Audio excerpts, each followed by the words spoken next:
The Secret of the Indian by Lynne Reid Banks, Chapter 4, Dead in the Night. The two boys sat on the floor of Omri's bedroom and conferred in low voices. "We've got to plan what to do," said Patrick. "One of us must be up here in your room, on guard every minute of the rest of the weekend. We'll have to keep your door locked from inside. Whoever's not here will have to bring food and stuff, so I'd better stay up here most of the time. It'll look odd if I start nicking stuff from your kitchen. I don't know what we're going to do on Monday," Omri said heavily. "I do. I'll have to go to school, and you'll have to go home." "Oh, God, yes," said Patrick, remembering. Patrick now lived in Kent with his mother. They were in London only for a brief visit to his aunt and girl cousins, Emma and the dreadful Tamsin.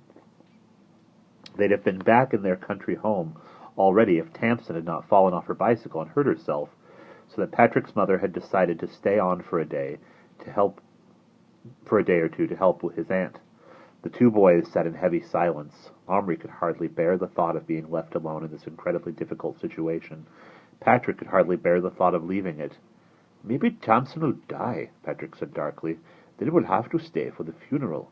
Omri hoped this was only a sick joke. He detested Tamsin, but he didn't wish her dead, not now that he'd seen death, not with these 8 small blood-stained bodies lying under torn-up scraps of sheet right here in his room.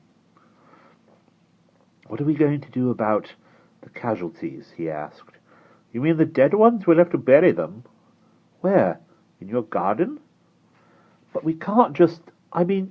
it's not like when Boone's horse died. They're people. We can't just stick them in the earth. What about their families?" "Their families are back there somewhere. We don't know where they are or when they are. Maybe we ought to send them back through the cupboard to their own time.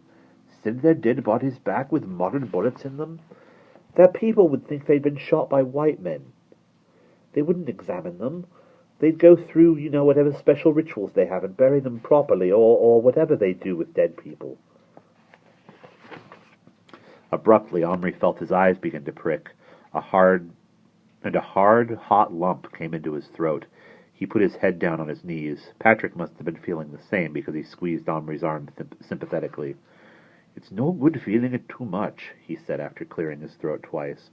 "I know it's terrible, and I know it's partly our fault, but they lived in very dangerous times, fighting and risking death every day, and they went into the battle quite willingly." "They didn't know what they were up against with the now guns," said Omri in a muffled voice. "Yeah, I know. Still, it doesn't help to be a Boone." The weak joke about the crybaby cowboy made Omri chuckle just a little.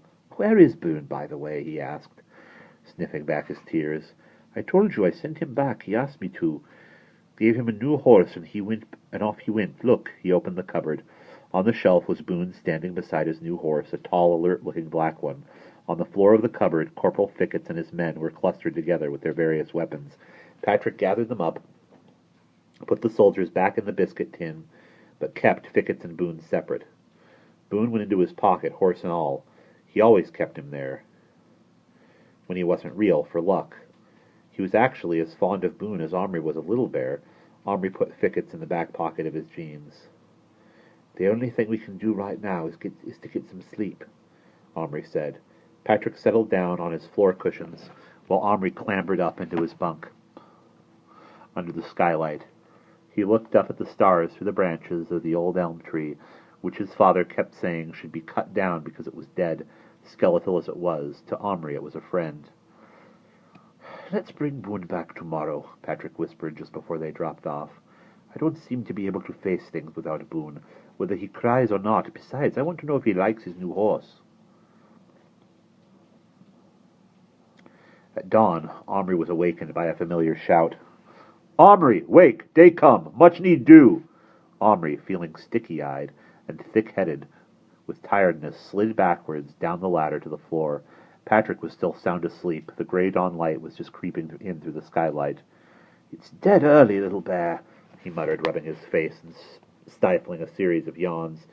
Little Bear didn't hear him properly. He caught only his name and the word dead. He nodded his hard-muscled face once and grunted. "One more dead in night." Omri's throat closed up with a sick feeling. "Another? Oh, no. I'm sorry." He meant sorry ashamed, not just sorry regretful. He felt every dead Indian brave was on his own conscience. He should never have made the modern weapons real, never have sent Little Bear and his braves back in time with them. The trouble was, he seemed still not fully to have accepted the fact, which he knew, with one part of his brain, that these little people were not just toys come to life. They were flesh and blood, with their own characters. With their own characters, their own lives and destinies. And against his own intentions, Omri had been drawn in. He'd found himself acting out of his own part with these destinies, which would never have been possible but for the magic of the cupboard and the key. Patrick turned any container into a kind of body-shrinking time machine. Or the key turned any container into a kind of body-shrinking time machine. His seaman's chest had taken him and Patrick back to the 18th century, to Little Bear's time and place. Omri had not had time, so far, even to begin to think about the possibilities of that. Now he scanned the seed tray and saw two of the Indians who had not been injured were carrying another body out of the longhouse and into the little paddock Patrick had made with the miniature fencing for the ponies, which was now a makeshift morgue. Matron followed the sad procession, her face rather grim at all times, now grimmer than ever. "I did my best," she said shortly. "Bullet lodged in the liver. Couldn't reach it." She watched the two braves lay the dead Indian down beside the others. Suddenly she turned to face Omri. "I know I did that operation on your friend," she said. "And I operated last night, emergency ops, 3 of them. But blow it all, I'm not a surgeon, stupid of me, conceited. To think I could cope. Can't, not trained for it anyway. Too much for any one person." Her voice cracked. "Matron, it's not your fault," began Omri, terrified that this capable, efficient, down-to-earth woman might be about to burst into tears, which would have unmanned him completely.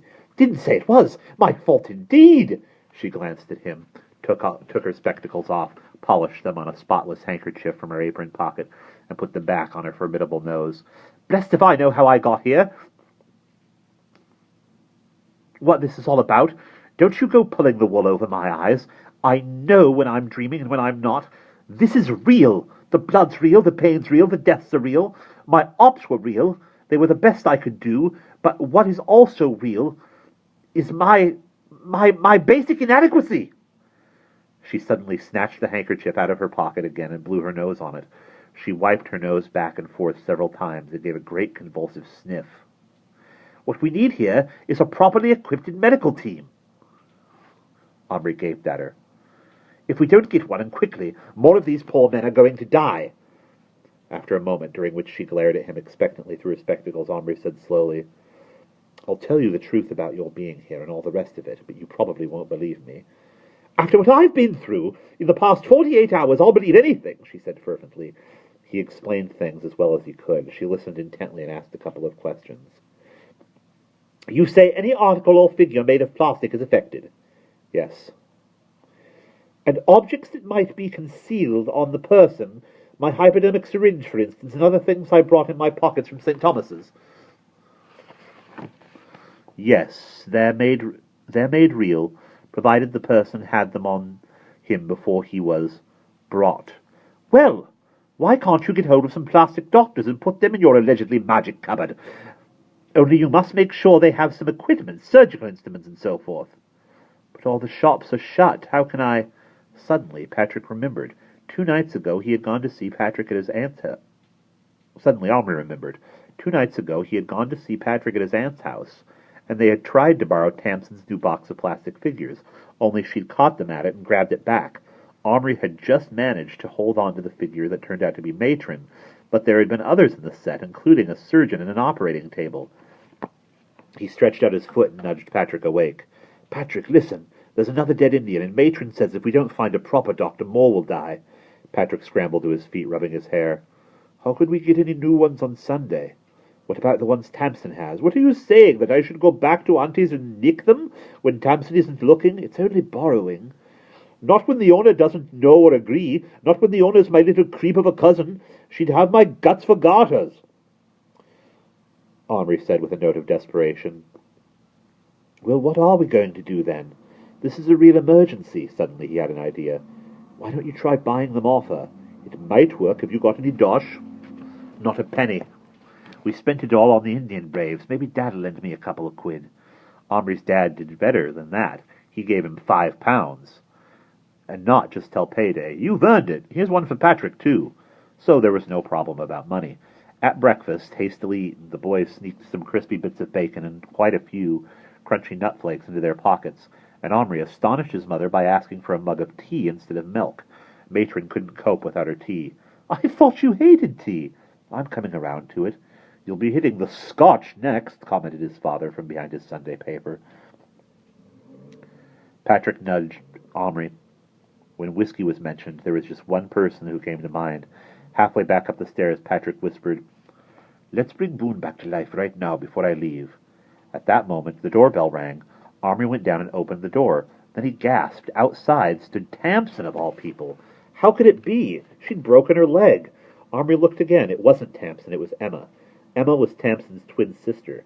She was the spitting image of Tamsin, and yet she was wholly different. As far as Omri could remember, she was a quite decent sort of girl. Hello, Omri, she said. Can I see Patrick? Patrick dragged himself reluctantly down into the hall. Omri stood aside, waiting. He could feel himself tensing all over. For fear, there was a car outside waiting to cart Patrick away. Hiya, how's it going? Said Patrick carelessly. Okay. Tam's leg's in a cast and she's better. They sent me here because Omri's phone's busted and your mum couldn't ring you. You're to come back with me. Right now? Yes. I can't come now. Why not? Patrick dithered helplessly, trying to think of some excuse. How are we supposed to get back? On the train, of course, said Emma. Come on. Omri said. Did you come here on the train? Yes, why? And you walked up the road here from the station, yes? Omri thought of the skinheads. It was Sunday. Even the few who went to school or had jobs were free and on the prowl on Sundays. He himself never walked down Hovel Road on Sundays if he could possibly help it.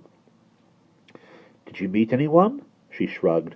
A few boys hanging around, real creeps, gross. I took no notice of them. Omri shivered, but then he remembered. There was a pretty good chance he didn't have to be scared of the gang anymore. He put his hand in his jeans pocket and fingered the little penlight. The smallest of the burglars had dropped the night before. As he touched it, he felt something else. It was the key. A sudden flash of inspiration came to him, stiffening his whole body like a belt of electricity. Emma, he said in a queer sort of voice, would you mind if I had a private chat with Patrick before he, goes? She looked from one of them to the other. What's the secret? They both flushed. Wait here, okay? Omri gabbled, and he pulled Patrick into the living room and closed the door. You've got to get out of going home, Omri said.